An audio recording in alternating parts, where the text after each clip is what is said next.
Sur l'Everest, voilà à quoi ressemble le succès. Le temps est stable, les cornes sont installées, le sommet est proche et la file avance. Don Cash fait exactement ce qu'il est censé faire. Il ne panique pas, il ne prend pas de retard, il attend simplement. Au-dessus de 8000 mètres, chaque minute d'attente coûte à votre corps ce qu'il ne peut remplacer. Ici, le temps, c'est de l'oxygène. Et l'oxygène, c'est la survie. La file devant ralentit, puis s'arrête. Rien ne paraît anormal. Pas de tempête, d'effondrement ou d'urgence. C'est justement cela qui rend ce moment terrifiant. Vous verrez comment, malgré le respect des règles sur l'Everest, on peut rester piégé sans pouvoir redescendre. Bienvenue à la limite extrême le 21 mai 2019, jour où des experts ont qualifié la saison d'alpinisme 2019 d'année où l'Everest a été brisé. Cela peut sembler extrême, mais après l'histoire de Don Cash, vous comprendrez, ce n'était pas exagéré. Don, cadre commercial de 55 ans de Sandy, Utah, a grandi comme garçon de ferme à Novelty, Ohio, et était déjà différent enfant. À l'âge de 15 ans, il s'était déjà acheté une moto tout-terrain, une Volkswagen, et un pick-up avec son propre argent. Adolescent, Don était déjà indépendant et cherchait toujours la prochaine affaire. Après le lycée, il a servi une mission LDS à Taipei puis à Auckland. Il y a acquis son éthique de travail et sa discipline. À son retour, il a obtenu un diplôme en marketing avec spécialisation en chinois à l'université de l'Utah où il a rencontré sa future épouse, Monette Clayton. Ils se sont mariés en 1986 et au cours des 33 années suivantes, ils ont construit une vie ensemble.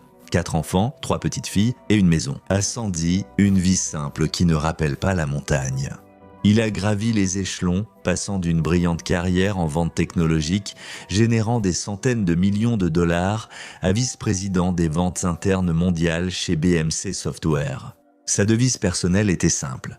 Mon succès vient du succès des autres, et tous ceux qui ont travaillé avec lui disaient la même chose. Don vous donnait l'impression que tout était possible. Mais un jour, il est tombé amoureux des montagnes et, après avoir commencé à escalader, il n'a plus pu s'arrêter. Il veut gravir les 7 plus hauts sommets de chaque continent, ce qui contraste totalement avec sa vie quotidienne. Au début des années 2000, il a atteint le sommet du Kilimandjaro en Afrique à 19 341 pieds, puis ceux de la Concagua dans le sud, de l'Elbrus en Europe et de la pyramide de Carstens en Océanie. En janvier 2019, Don avait gravi 6 des 7 sommets. Mais son parcours pour atteindre ce record est honnêtement l'un des plus brutaux que j'ai étudiés. Par exemple, sur le Denali, en Alaska, le plus haut sommet d'Amérique du Nord. L'ascension de Don vers le sommet a pris beaucoup plus de temps que prévu parce que Don n'était pas un athlète né. Il n'était pas rapide, mais il avait autre chose. Son fils, Tanner, décrira plus tard le style d'escalade de son père ainsi « Ce n'est pas un gars rapide, mais il ne s'arrête jamais. Il travaille tellement dur, et sur le Denali, sa détermination l'a mené au sommet, mais l'a aussi retenu trop longtemps. Quand il a amorcé la descente, les dégâts s'étaient déjà faits. Des engelures sur 3 doigts de sa main droite ont conduit à leur amputation. Beaucoup auraient vu cela comme un avertissement de la montagne et auraient réfléchi. Trouver un passe-temps plus sûr, mais pas Don. Il s'est fait fabriquer des prothèses de remplacement et les portait en pendentif autour du cou, comme sujet de conversation. Il a tourné son amputation en blague, prouvant que rien ne l'arrêtait après avoir perdu ses doigts. Il disait « Au moins, j'ai atteint le sommet ». En janvier 2019, seulement 4 mois avant l'Everest, Don a gravi son 6e sommet, le mont Vinson en Antarctique. À 4892 mètres, c'est le sommet le plus haut du continent et l'une des montagnes les plus isolées au monde. Peter Lowry, alpiniste du Colorado, participait à l'expédition. Il partageait une tente avec Don lors de l'ascension, y compris sur le Vinson. Cette fois, les engelures ont touché le nez de Don. Peter a vu les tissus mourir. Il a dit plus tard que Don avait fait ses adieux à son nez et continuait à grimper. Le schéma était clair. Don se poussait au-delà de ses limites, son corps en payait le prix et Don s'en moquait et continuait d'avancer. Ce n'était pas de l'imprudence, c'était nécessaire. Quand on lui demandait s'il voulait mourir, il répondait avec conviction « c'est l'inverse, j'ai envie de vivre. Je veux vivre ma vie aussi pleinement que possible et parfois cela inclut un risque calculé. La vie est courte, pas de regrets. Quand Don est revenu de Vincent fin janvier 2019, il lui manquait une partie du nez, mais il avait accompli son 6e sommet. Il ne lui restait qu'une montagne, l'Everest, sommet final et aboutissement de son travail. Don était déterminé à finir ce qu'il avait commencé.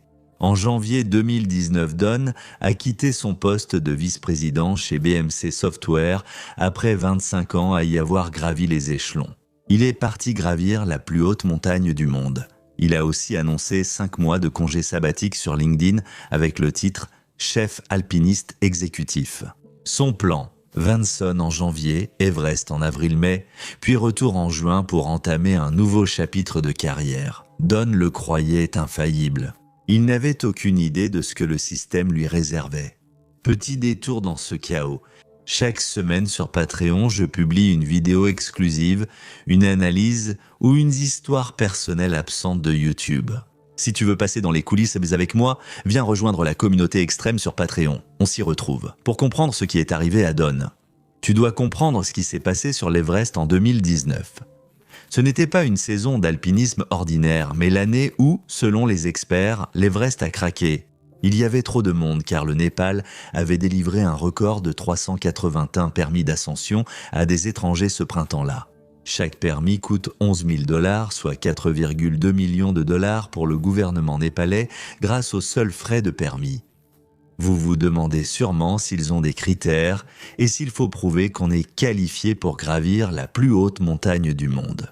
Pour obtenir un permis en 2019, il fallait 11 000 $ et un certificat médical prouvant votre bonne santé. Aucune preuve d'ascension passée ni d'obligation d'avoir atteint un sommet. Il suffisait qu'un médecin atteste que vous n'étiez pas à risque de crise cardiaque.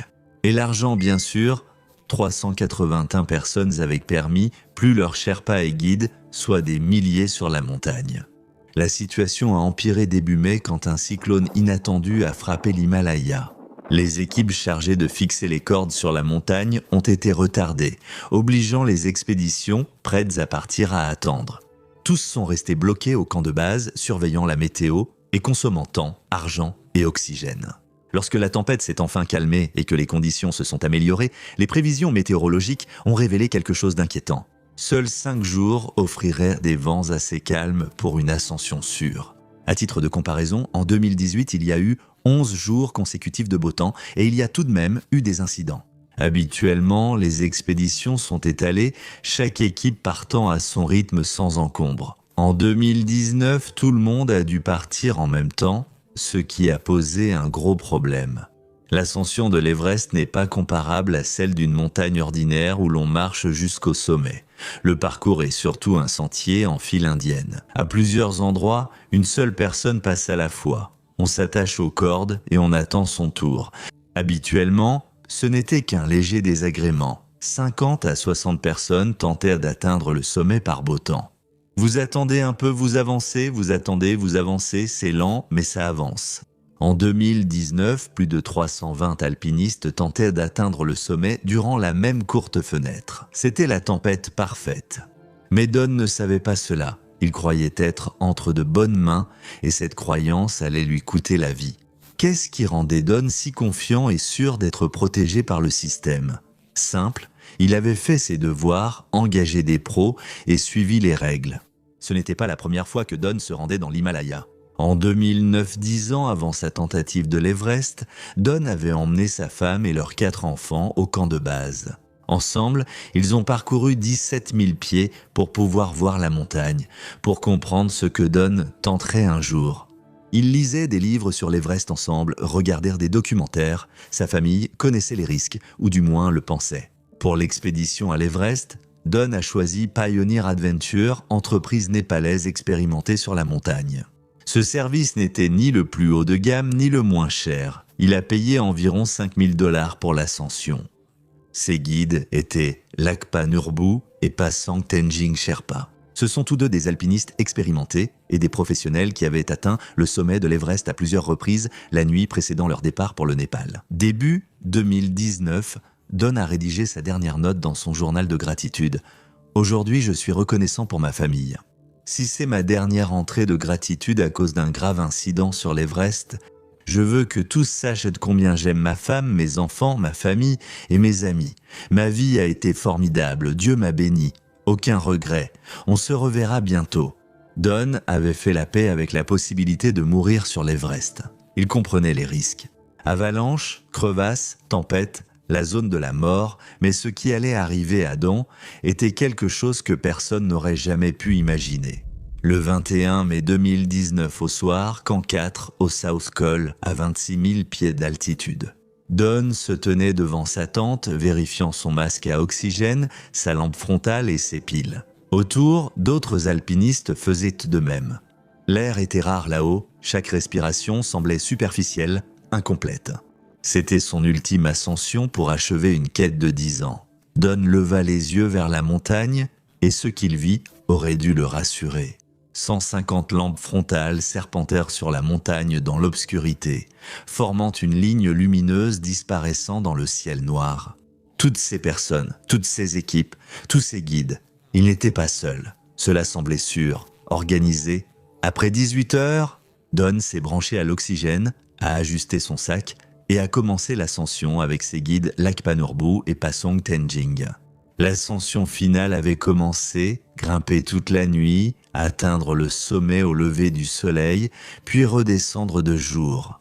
L'ascension jusqu'au sommet dure 8 à 10 heures aller-retour, ce que le corps tolère, même dans la zone de la mort. Don progressait comme Tanner l'avait décrit, lentement mais sûrement, sans jamais s'arrêter, un pied devant l'autre, avançant vers le haut à travers l'obscurité. Mais en grimpant, il a commencé à rencontrer quelque chose qui a tout empiré. Cette file qu'il a vue. Avant l'ascension finale, un embouteillage bloquait les passages techniques où les alpinistes progressaient attachés aux cordes fixes, un par un. Les gens attendaient au debout à 8200 ou 8500 mètres patientant pour avancer, tandis que leur oxygène diminuait. L'oxygène, c'est du temps. Au Hillary Step, un mur rocheux de 25 mètres, sous le sommet, la situation était pire. Cette partie étroite ne laissait passer qu'un alpiniste à la fois. Les alpinistes qui montaient devaient attendre ceux qui descendaient, et ceux qui descendaient devaient attendre ceux qui montaient. Les retards atteignaient parfois 2 heures, et pendant que Don attendait, le soleil se levait, faisant passer le ciel du noir à l'orange, puis au jour. Lorsque la file a finalement recommencé à avancer, des heures s'étaient écoulées. Certains alpinistes ont fait demi-tour, mais Don a continué car le sommet était à quelques centaines de mètres. Enfin, vers 5h30 le 22 mai, au lever du soleil sur l'Himalaya, Don Cash a atteint le sommet de l'Everest à 8848 mètres, le point le plus haut de la Terre. Des années de rêve se sont enfin réalisées. Immédiatement, Don a sorti son téléphone satellite avec des mains tremblantes. Il respirait faiblement sous son masque à oxygène. Quand Tanner a répondu, la voix de Don débordait de joie malgré la connexion grésillante. « Je me sens tellement béni d'être sur cette montagne dont j'ai lu depuis 40 ans, dont devait être submergé d'émotions. Et franchement, on comprend pourquoi. » Pouvez-vous imaginer 40 ans à lire sur cette montagne, des décennies à regarder des photos, des mois à rêver d'atteindre le sommet, 6 sommets accomplis, 3 doigts et une partie du nez perdu. Tout menait à ce moment, la consécration, l'arrivée. Tout ce qu'il avait sacrifié, tout ce pourquoi il avait travaillé, tout ce en quoi il croyait pour vivre pleinement valait la peine. Don raccrocha le téléphone et regarda autour de lui. L'Himalaya s'étendait dans toutes les directions sous ses yeux, le ciel était dégagé, le soleil se levait. Il y était arrivé. Il sortit son appareil photo, commença à prendre des photos, les drapeaux de prière flottant au vent, la vue dans toutes les directions juste là, pendant qu'il prenait ses photos. Les jambes de Don fléchirent, il s'effondra dans la neige au sommet du monde sans avertissement. Don Cash, l'homme qui ne s'arrêtait jamais, s'est arrêté. Voici ce qui s'est probablement passé. Don avait grimpé pendant plus de 12 heures, soit 4 à 6 heures de plus que la normale. Et pendant ce temps, son corps était en train de mourir. Au-dessus de 8000 mètres, les alpinistes parlent de la zone de la mort. À cette altitude, il n'y a pas assez d'oxygène pour survivre. Votre corps s'arrête, vos cellules manquent d'oxygène, votre cerveau enfle, votre sang s'épaissit et l'oxygène se fait rare. À débit élevé, une bouteille d'oxygène de 3L dure 3-4 rushs. L'ascension de plus de 12 HH de Don a donc nécessité 3-4 bouteilles. Rien qu'en atteignant le sommet, son corps avait atteint sa limite. Puis, le temps au sommet, l'appel, les photos, la fierté et l'accomplissement, tout cela sur un sommet de 10 mètres de large. Après sa chute, ses guides Sherpa Lakpa Nurbu et Pasang Tenjing se sont agenouillés près de lui. Ils ont aussitôt commencé la réanimation cardio-pulmonaire et les compressions thoraciques. À 8848 mètres, l'air manque, chaque respiration brûle les poumons. C'était risqué, mais l'inaction l'était aussi. Ils ont augmenté la pression de son oxygène, massé ses membres, ils ont tout fait pour le ramener et, chose remarquable, cela a fonctionné. Les yeux de Don se sont ouverts, il pouvait les voir, il pouvait communiquer. Pouvez-vous imaginer le soulagement des Sherpas à ce moment-là? Ils l'avaient ramené?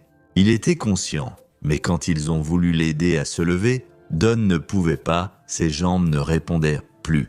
Don était conscient, voyait et parlait, mais son corps était totalement arrêté. À 8848 mètres, c'était une condamnation. Si vous ne pouvez pas marcher, vous ne pouvez pas descendre et donc vous mourrez. Ce bouchon a-t-il plus de sens ainsi? Les Sherpas devaient choisir. Rester avec Don au sommet, tout tenter et espérer son rétablissement. Sachant qu'à chaque minute passée là-haut, tous les trois mourraient lentement. Ou alors, ils pouvaient essayer de le descendre, ils ont choisi de le descendre tout de suite. Déplacer un alpiniste incapable dans la zone de la mort à une telle altitude exige une force et un courage extraordinaires. C'était presque impossible. Mais Lakpa Norbu et Pasang Tenjing n'ont pas hésité. Ils ont commencé à traîner Don vers le bas depuis le sommet. Ils ont parcouru 80 pieds verticalement depuis l'endroit où Don a réalisé son rêve. Ils ont atteint la corniche Hilary, où cette histoire devient l'une des morts les plus brutales que j'ai étudiées. Parce que lorsque Lakpa Norbu et Pasang Tenjing ont atteint la corniche Hilary avec Don, leur cœur s'est serré. En bas, ils ont vu plus de 200 alpinistes en file indienne gravir la montagne. À la corniche Hilary, une seule corde fixe permet à une personne de passer à la fois. Si quelqu'un monte ou descend, vous attendez. Normalement, l'attente peut durer 10 à 15 minutes, c'est agaçant mais supportable. Mais cette fois, plus de 200 alpinistes tentèrent de franchir la même section étroite, empêchant Lakpa Norbu et Pasang Tenjing de les dépasser. Ils ne pouvaient ni forcer le passage ni porter Don autour de la file. La route vers la sécurité étant bloquée, ils ont attendu, Don allongé dans la neige entre eux. À 8763 mètres dans la zone de la mort, Pioneer Adventure rapportera plus tard qu'ils ont attendu leur tour pendant au moins 2 heures. 2 heures. Réfléchissez à ce que cela signifie. Le camp 4 offre un abri, des soins et une chance de se stabiliser. Don n'était qu'à 823 mètres en contrebas d'eux. Dans des conditions normales, cela représente 4 à 6 heures de descente. Ils étaient immobilisés non par la nature, mais par des accidents humains. Pendant l'attente, Don mourait. Les Sherpas ont tout tenté. Ils ont donné à Don leur oxygène, sacrifiant leur survie, et l'ont gardé au chaud dans le vent brutal pour tenter de le sauver. Ils lui parlaient pour le maintenir conscient, mais dans la zone de la mort, le corps ne survit qu'un temps limité. Don était déjà resté plus de 12 heures au-dessus de 8000 mètres et sa température corporelle chutait. Le froid et l'épuisement à cette altitude arrêtaient de son corps, système après système. Les Sherpas continuaient de veiller sur lui, essayaient sans cesse de le garder réactif, mais à mesure que les minutes se transformaient en heures, ils le voyaient s'éteindre. Ils espéraient qu'il tienne bon, car c'était tout ce qu'ils pouvaient faire. Ils espéraient que la file avancerait assez pour descendre au camp 4 avant qu'il ne soit trop tard, mais elle avançait trop lentement. Pendant ces 2 heures d'attente, Don s'est effondré une seconde fois. Les Sherpas ont immédiatement recommencé la réanimation, les compressions thoraciques, l'oxygène. Tout ce qu'ils avaient fait auparavant l'avait ramené la première fois. Mais cette fois, il n'y a eu aucune réaction. Les yeux de Don ne se sont pas ouverts, sa poitrine ne s'est pas soulevée, son corps n'a pas réagi. Cette fois, c'était fini. Donald Lynn Cash est décédé au Hilary Step à 25 mètres de l'endroit où il avait réalisé son rêve de 40 ans à 820 mètres, au-dessus de la zone de sécurité. Il n'est pas mort d'une avalanche, d'une chute, d'une tempête, ni d'aucun risque auquel il s'était préparé et avait fait la paix. Il est décédé dans un embouteillage sur l'Everest, attendant alors que son corps s'éteignait. 2 Sherpas, ayant risqué leur vie pour le sauver, l'ont regardé impuissant. Le système qui avait pris ses 35 000 $ et délivré un permis n'a pas pu le ramener vivant. Le plus triste, c'est que Don n'était pas le seul mort cette saison. Au printemps 2019, 11 alpinistes sont morts sur l'Everest. 4 étaient des ressortissants indiens, 2 Irlandais, 2 Américains, dont Don, un Britannique, un Autrichien et un Népalais. Et ces décès avaient quelque chose de troublant en commun. La plupart sont morts d'épuisement, coincés dans des embouteillages ou à court d'oxygène en attendant leur tour. Mais il y a un détail troublant concernant la mort de Don. Vous vous souvenez de Peter Lawrie, l'alpiniste qui a partagé une tente avec Don sur le mont Vinson et l'a vu embrasser son nez? Adieu aux engelures. 4 mois plus tôt, le 23 mai, Peter a atteint le sommet de l'Everest, un jour après la mort de Don, croisant son corps en montant. Toujours dans sa combinaison en duvet brillante et ses bottes à moitié recouvertes de neige. Mort depuis moins de 24 heures, a déclaré Peter aux journalistes. « Je pensais voir des corps vieux de 5, 10 ou 20 ans, pas de cette saison. Je n'étais pas prêt à voir des morts depuis moins de 24 heures. » 4 mois plus tôt, il partageait une tente, des histoires et un rêve. Maintenant, Peter enjambait son corps vers le sommet. Voilà ce qu'est devenu l'Everest. Comment en est-on arrivé là? Comment une montagne, maintes fois gravie, peut-elle devenir mortelle? La réponse tient à l'économie, pas à la montagne. Le ministère du Tourisme du Népal ne mesure pas le succès par le nombre d'alpinistes survivants, mais par les revenus générés. Le tourisme compte pour environ 7% du PIB du Népal. Cela représente entre 40 000 et 50 000 travailleurs saisonniers dont les moyens de subsistance dépendent de l'Everest. Le gouvernement népalais a gagné 4,2 millions de $ grâce au permis en 2019, mais ce n'est qu'un début. Les alpinistes dépensent pour guides, équipements, porteurs, nourriture et hébergement. L'impact économique total atteint des centaines de millions de $. Quand on demande pourquoi le Népal n'impose pas plus d'exigences, la réponse est simple. Il ne peut pas se le permettre. Chaque restriction lui coûte de l'argent.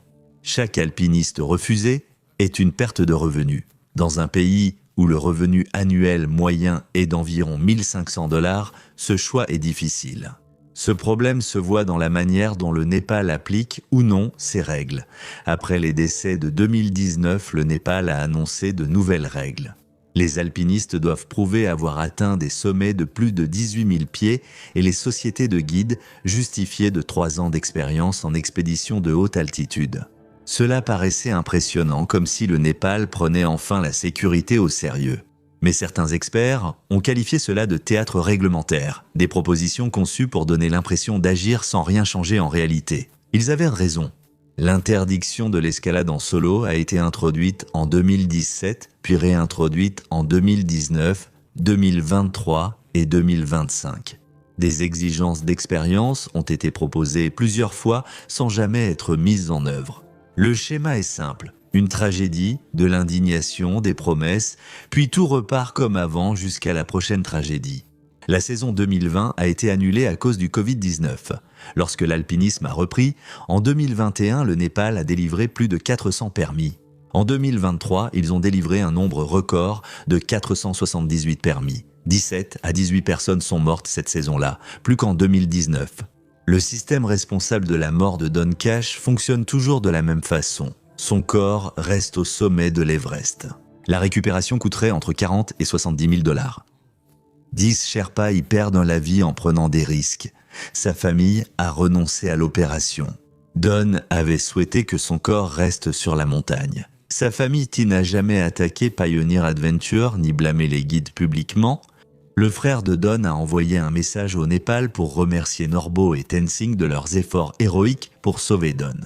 La grâce de la famille est admirable, mais elle ne peut rien changer. Don a accepté l'idée de mourir sur l'Everest et l'a écrit dans son journal.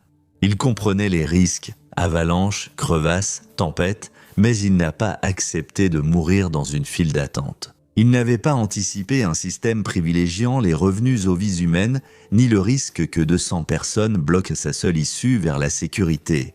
Don a vécu pleinement et atteint son rêve en se tenant au sommet du monde, mais un embouteillage à 25 mètres du sommet l'a tué. 5 ans plus tard, cette file existe toujours. Merci d'avoir regardé, à la prochaine vidéo, restez audacieux, vivez avec courage.